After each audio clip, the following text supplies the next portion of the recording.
수익률 관점에서 상급지는 아직은 굳이 무리해서 들어갈 필요는 없을 것 같고요. 다만 어쨌든 계속 저희가 강조하는 부분은 26년부터 입주 물량이 급감을 합니다. 전세가가 오를 가능성이 높고 이 부분이 매매가가 정체된다면 전세가를 올리고 그것이 매매가를 밀어올리는 시기는 반드시 올 것이기 때문에 그러한 점을 감안하면 상급지는 무리할 필요는 없으나 그 외 급지는 움직여도 크게 무방하지 않을까 생각이 됩니다.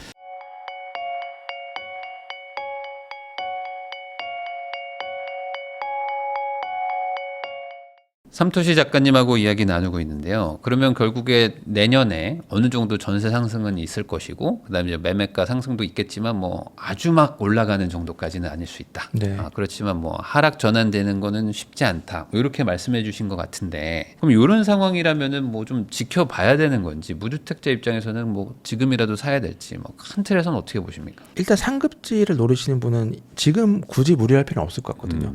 주택담보대출 6억 원 제한 규제도 생겼고 그 영향을 좀 더 지켜볼 필요도 있고, 또 하나는 전세가율이 많이 낮아졌고, 즉 매매가 전세가의 갭이 너무 벌어졌기 때문에 약간 버블이 좀 형성되는 단계고, 마지막으로는 보유세 강화 여부도 좀 지켜볼 필요가 있을 것 같고요. 그런 측면에서 봤을 때 수익률 관점에서 상급지는 아직은 굳이 무리해서 들어갈 필요는 없을 것 같고요. 다만 어쨌든 계속 저희가 강조하는 부분은 26년부터 입주 물량이 급감을 합니다. 전세가가 오를 가능성이 높고 이 부분이 매매가가 정체된다면 전세가를 올리고 그것이 매매가를 밀어올리는 시기는 반드시 올 것이기 때문에 그러한 점을 감안하면 상급지는 무리할 필요는 없으나 그 외 급지는 움직여도 크게 무방하지 않을까 생각이 됩니다. 그 보유세 얘기들, 그게 지금 국토부에서 용역을 맡겼다고 하는데 그게 네. 뭐 11월에 결과가 나온다고 막 네. 기사가 나왔거든요. 보통 이런 보유세든 뭐 이런 종부세든 이런 것들이 9월달 아니면 12월달 이럴 때들 막 나오거든요. 정책들이. 네. 조금 기다리면 그냥 한 12월쯤에 보유세 정책이 나오면 네. 예를 들어 나오든 안 나오든 그때쯤 결론 나면 그때 움직여라, 이렇게 봐야 되는 걸까요? 상급지는? 갭도 좀 좁아지고 보유세 강화 여부가 말씀하시는 시기에 어느 정도 가닥이 잡히면 그때 보셔도 좀 되지 않을까 생각이 듭니다. 왜냐면 어차피 종부세 기준일, 뭐 재산세 기준일 6월 1일이니까 네. 내년 초에 발표하지는 않을 것 같고, 네. 올해 말에 안 나오면 우선 내년은 넘어가는 게 아닌가. 그러면 그렇죠. 그럼 네. 반대로 보유세를 만약에 이번에 뭐 중과를 한다. 네. 특히 뭐 이제 비싼 아파트 뭐 2, 30억 넘는 곳들을 타겟팅해서 보유세를 늘린다면 그때 기다려서 사라는 거는 그쯤에 한번 단기적인 충격이 올 것이다. 뭐 이렇게 보시는 건가요? 고가권에서? 매도를 계획하신 분들이라면 네. 보유세를 강화한다고 한다면 매도 의욕을 자극하는 상황이 올 수 있을 것 같거든요. 네. 지금까지 많이 올랐다는 건 어느 정도 인지하는 분들이 많기 때문에 그러한 부분을 감안한다면 이런 보유세 여부가 좀 가닥을 잡히는 쪽을 한번 보시고 움직여도 괜찮지 않을까. 그러면은 그때 산다는 거는 어찌 보면 그 높아진 보유세를 감수하고 사는 거잖아요. 네. 그러니까 남들이 판다고 할 때 네. 그럼 내가 사면 결국에 나도 사고 난 뒤에 다시 올라갈 거라는 뭐 기대감이 있어야지 사는 건데, 네. 보유세가 강화되더라도 내년 내후년 공급 부족 때문에 집값 상승을 할 것이다, 이렇게 봐야 되는 걸까요? 저는 이제 이 전세가 매매가의 갭이 어느 정도 축소가 되면 상급지도 다시 유의미한 상승 탄력을 받을 것이라 예상하기 때문에, 아직 공급 감소가 올해까지는 서울 입주 물량이 많기 때문에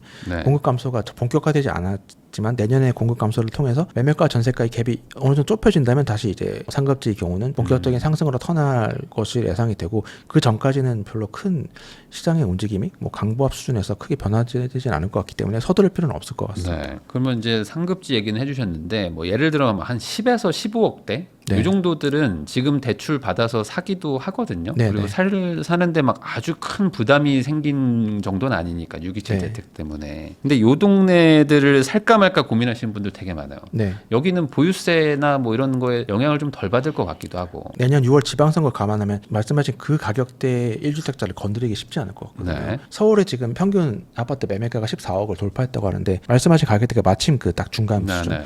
그렇기 때문에 거기를 건드린다는 건 내년 지방선거 서울시장 탈환을 어렵게 만들 수 있기 때문에 쉽지 않을 것 같고, 그래서 그런 측면에서 봤을 때도 말씀하신 10에서 15억대 아파트는 크게 이제 무리가 없을 것 같고, 또 하나는 이제 그쪽대 아파트는 아직도 전세가율이 괜찮은 편이기 때문에 그런 전세 공급 부족으로 인해서 전세가가 추가로 올라간다면 그 가격대 아파트도 현재도 전세가율이 낮지 않기 때문에 전세가가 추가 상승해서 매매가를 밀어올릴 수 있는 가능성이 높기 때문에 10에서 15억대 아파트도 안전한 상황이지 않을까 좀 생각을 해봅니다.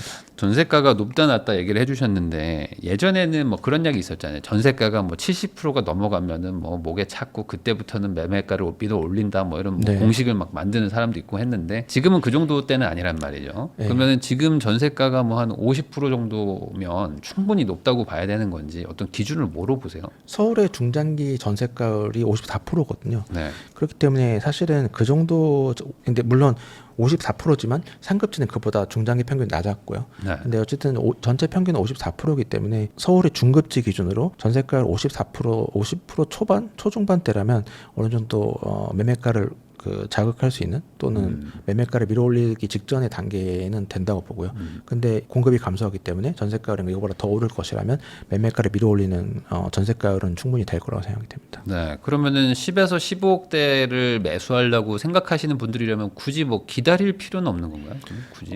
저는 대출 규제 영향도 없고 그 다음에 그 전세가율 이슈도 없고 26년부터 공급 감소는 모두에게 해당되는 내용이고 그렇다면 안전하고 또 하나는 어쨌든 지금 공급이 이루어지려면 집값이 어느 정도 올라야 분양가가 어느 정도 높은 상태 유지해서 공급이 이루어지기 때문에 집값이 떨어지긴 쉽지 않을 것 같거든요. 집값 떨어지면 공급이 멈출 겁니다. 그렇죠. 그러면 결국 다시 집값은 공급 감소가 더 심해지면서 집값은 결국은 다시 반등할 수밖에 없게 되기 때문에 집값이 의미 있는 하락, 중장기적인 하락을 하기는 어렵다라고 보여집니다. 사실 뭐 집이라는 게 뭐 실물 자산이고 실물 자산이 인플레를 반영한다는 게 말씀하신 것처럼 그 인플레가 도달해 주지 않으면 가격이 올라가 주지 않으면 공급이 안 되니 신규 공급이 네. 끊겨버려서 그렇게 되는 거잖아요. 네, 그러니까 역설적으로 공급을 하려면 이제 구축이 올라가 줘야 되는 바로 그거죠. 네. 아이러니가 있는데 그 대상이 10에서 15억은 뭐 될 것이다. 네, 별로 영향이 없을 것이다. 그럼 지금 5에서 10억 사이 정도라고 해야 될까요? 뭐 서울 외곽 지역 이런 데들 뭐 약간씩 뭐 반응을 한다고 하지만 또 뭐 저희 동네 조용해요. 뭐 이런 동네들 많단 말이죠. 네네. 여기는 지금 정책 자금 요번에 좀 대출 규제 627 네. 대책에 좀 타격도 있는 것 같기도 하고. 네.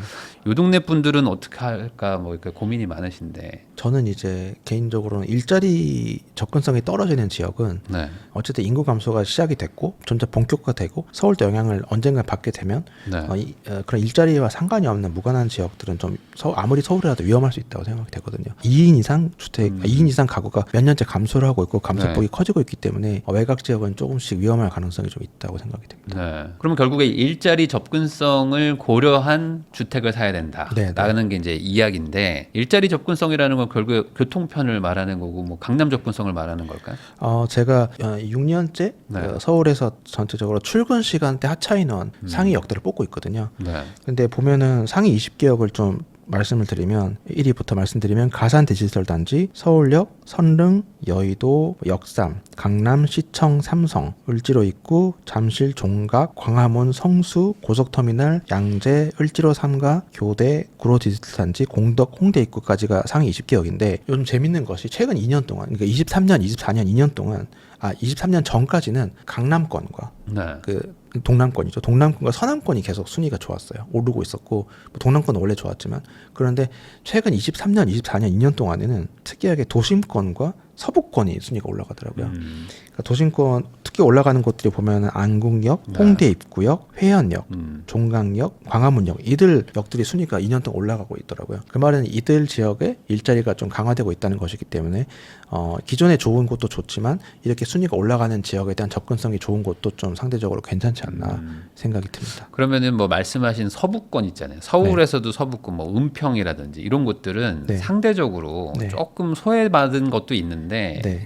지금은 그렇게까지 생각할 필요는 없다. 이렇게 봐야 될까요? 아무래도 서부권이 지금 말씀드린 홍대 입구 여기 좀 순위가 올라가고 있고 여기 순위에는 20위 안에 안 들었지만 네. 그 합정역도 순위가 올라가고 있고 디지털 미디어시티역도 조금씩 올라가고 네. 있더라고요. 그런 쪽의 지금 말씀드린 역들의 접근성이 좋다면 좀 상대적으로 주거 수요를 확보하기는 좀 쉽지 않나 생각이 됩니다. 그 지역이 좀 그 낙후된 동네들도 좀 있고 네. 그리고 이제 신축이 뭐 많지는 않은데 이제 막 신축들도 막 들어와서 네네. 사실 분양가가 이게 말이 돼 막 하시는 동네들도 있단 말이죠. 그러면 네. 장기적으로 봤을 땐 그쪽에 뭐 GTX도 있고 그렇죠. 뭐 나쁘지 않다. 네, 사실은 일자리가 중요한 게 사실은 늘 일자리 직주근접 늘 중요했는데 저는 계속 중요할 거라고 강조드린 이유는 사실은 여학생의 학력 향상 때문에 그렇거든요. 2008년, 2009년부터 여학생이 남학생보다 대학 진학률이 더 올라갔고요. 네. 추월했고 지금은 이제 5에서 7% 정도 여학생이 계속 남학생을 추월하고 있고 신기하게 2011년부터 20대 여성의 고용률이 20대 남성의 고용률을 이제 추월해 갖고 벌리고 있습니다. 네. 그러니까 여학생의 학력 신장이 이제 여성의 그 고용 고용률 상승으로 이어졌기 때문에 결국은 결혼을 많이 안 한다 하더라도 어쨌든 결혼을 하게 되면 맞벌이 비중이 점차 계속 늘어나고 있기 때문에 집에 직장인이 한 명일 때보다 네. 두 명일 때가 보다 직주 근접이 중요해지는 건 그렇죠. 당연한 거기 때문에 직주 근접의 중요성은 아무리 강조해도 지나치지 않다. 앞으로도 그렇게 좀 보여집니다.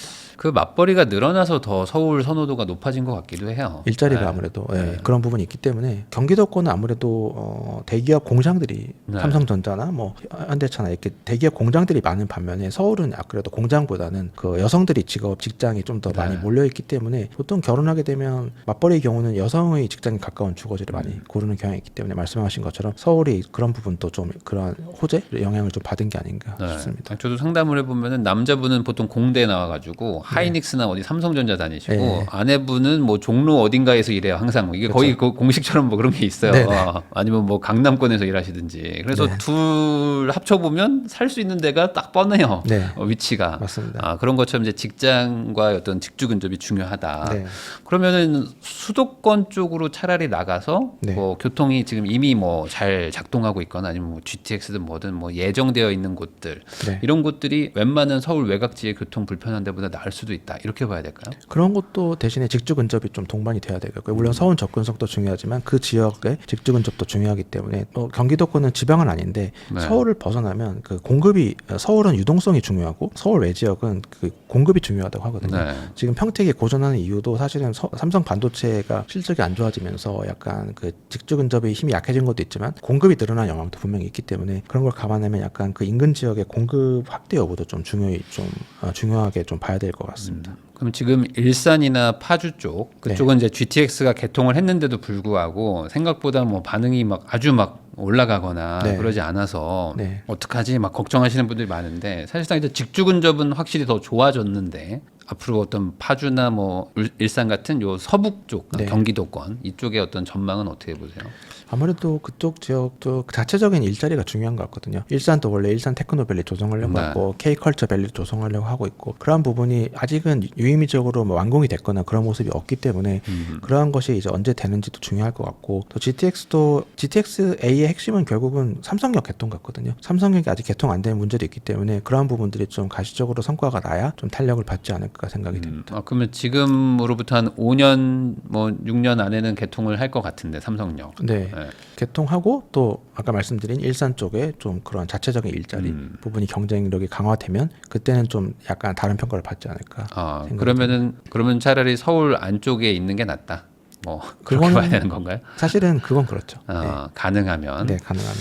그 재건축 재개발을 앞으로 좀 투자하는 거. 그러니까 이재명 정부가 이제 앞으로 5년이 남았기 때문에 이 현 정부 안에서 재개발 재건축을 결국에 풀어줄 것인가, 아니면은 그냥 계속 이렇게 좀 지지부진하게 될 것인가. 이거 가지고 좀 고민들이 많으실 것 같은데 재개발 재건축 투자 어차피 한 채밖에 못 산다면 네. 어떻게 해야 될까요? 지금 정부에서 재건축 초과이익 환수제도 풀어줄 가능성이 좀 낮은 것 같고 네. 그런 측면에서 봤을 때 여전히 재건축 재개발에 대한 인식은 과거 민주당 정부와 크게 다를 바는 없는 것 같거든요. 네. 또 하나는 이제 아까 제가 말씀드린 것처럼 주담대 6억 원 대출 한도도 그것도 이주비 대출에도 적용한다고 할 정도로 재건축 재개발에 대해서는 그렇게 우호적인 인식이 아닌 것 같습니다. 네. 다만 이제 당연한 얘기지만 사업성이 좋다면 저는 좋다고 보는 게 앞으로 신축이 계속 귀해질 수 있는 상황이 될 수 있기 때문에 공사비가 급등해서 신축이 더 귀해지는 공급 감소의 시대에서는 신축이 가능성이 보이는 어느 정도의 단계를 넘어선 재건축 재개발 지역은 더 귀한 신축이 되기 때문에 좀 유망하지 않나 생각이 듭니다. 그러면은 속도가 올라가진 않더라도 네. 어차피 신축이 부족해지기 때문에 네. 신축이 될 거니까 네. 그러니까 사실상 신축으로 취급받을 것이다 이렇게 보는 건가요? 어느 정도 단계를 넘어선 어느 정도 지역들은. 단계를. 네. 다만 그 아까 말씀드린 것처럼 재건축 초과이익 환수도 살아 있고 이주비 대출에도 대출 한도를 적용하고 그런 식으로 약간 요소마다 약간은 옥죄는 요소들이 있기 때문에 네. 초기 단계 재건축 재개발 단지는 변수가 좀 많을 것 같고요.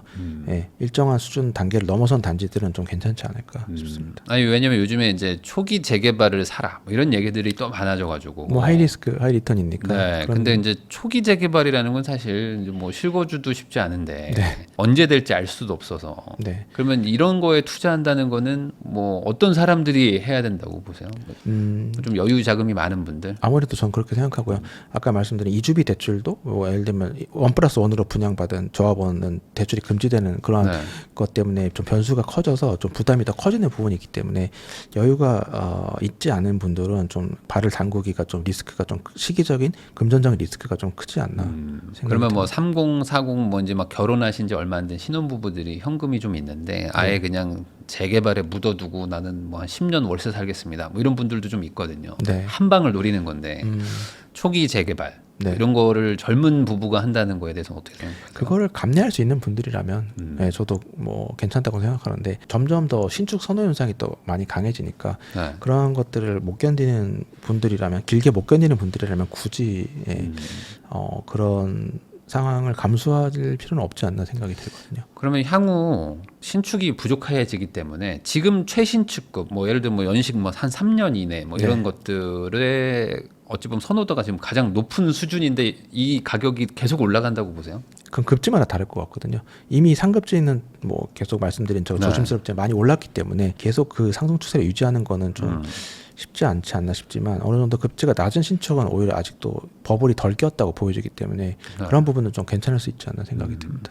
요즘에 한 14, 15억 정도로 신축급으로 서울 안에서 살려고 그러면 네. 뭐 없어요. 뭐 그쵸. 갈 수 있는 데가 거의 없어요. 분양가도 많이 올라올 네. 수밖에 없고 저는 반대로 뭐 이것도 조심스럽지만 사실은 지방광역시 신축을 좋게 보거든요. 네. 사실은 서울과 수도권이 신축 아파트 착공 물량보다 광역시 착공 물량 감소폭이 더 크거든요. 그 말은 각 광역시 신축이 더 신축이 기회질 것이기 때문에 네. 그런 측면에서 봤을 때는 가격 부담도 덜하지만 그런 쪽의 신축도 좀 괜찮지 않나 싶은 생각이 들고 사실은 저는 펀더멘탈 대비 버블을 중요시하는데 서울과 경기도 각 광역시의 그 GRDP 그러니까 나라로 네. 치면 GDP죠. 각 지역의 그 지역 내 총생산 GRDP를 좀 봤는데 GRDP가 신기하게 저는 그냥 막연하게 서울과 경기도가 훨씬 GRDP가 많이 오르고 광역시들은 많이 못 올랐을 것이다 생각을 했는데 최근 5년간 GRDP 성장률을 보니까 서울은 연평균 3.9%가 올랐고 네. 경기도는 연평균 3.6%가 올랐는데 지방 5대 광역시는 연평균 3.8% 오른 거예요. 네. 그러니까 서울 및 경기도와 별 차이 없이 GRDP가 오른 거죠. 소위 말하는 지방 경제가 죽다